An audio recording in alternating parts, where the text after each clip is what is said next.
Hong Kong Free Press. Tom Grundy joins us now on the phone from Hong Kong. Tom, thanks for joining us on the program. Can you give us a sense of how many people are actually out on the streets? We've heard from protest organizers that say about 1 million people have turned out, which would be nearly 1 in 7 Hong Kong residents. But police say it's actually closer to a quarter of that number, which is still a huge number. Yes, well, these figures are often politicized, where you get the police being accused of playing the numbers down and the organizers accused of hyping the numbers up. But as you said, organizers have said over 1 million are attending today. That's 14% of the population. It would make it the biggest protest in Hong Kong history, in fact, although the police have put it at 270,000 at its peak. But I think it's safe to say we're probably nearer the organizer estimate, with some of the protesters still leaving the starting point of Victoria Park up to 4 or 5 hours after protesters first started leaving. And they're now gathering, thousands of them, around government headquarters and the legislature. And it took them about 6 or 7 hours for the actual endpoint to arrive here. It's absolutely incredible to see the number of people out on the streets there as we look at some video from earlier.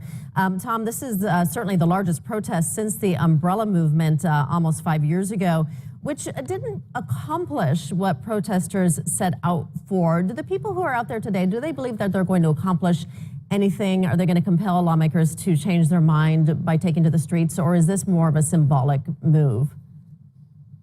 Well, certainly of those we spoke to, my team, we see some pessimism when we speak to people about whether they think this will be scrapped.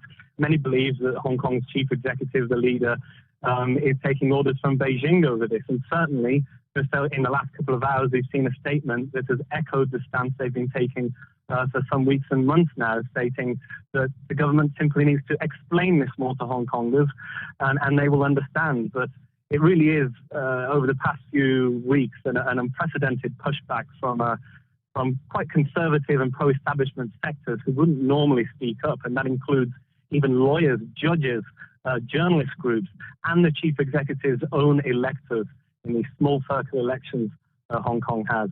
She'll be meeting the media a couple of times tomorrow, and on Wednesday, that's when the bill arrives in the main chamber at the legislature, where she will also be facing questions that morning. Tom, can you give us some of the reasoning behind the proposed changes to the law, and why is it being pushed through so quickly? Well, this was originally triggered by a murder case in Taiwan involving a Hong Konger and an effort to try and extradite him. And it was in February that the government had proposed amending those rules for jurisdictions where there are no existing prior agreements. And that doesn't just apply to Taiwan, but it also applies to China. And that's why we've seen so many sectors concerned that China would take advantage of this new system, apply it broadly, and extradite Hong Kongers and dissenters to the mainland, where human rights safeguards and the rule of law are questionable at best. And they are certainly in contrast to the system Hong Kong has, the common law system, which was inherited from the British and does have those protections in place. So for many of the opposition and Democrats here, they fear this is simply another part of China integrating its autonomous region of Hong Kong into the mainland. I know there is a lot of concern about that there in Hong Kong. Tom Grundy joining us on the phone. Thank you so much, Tom.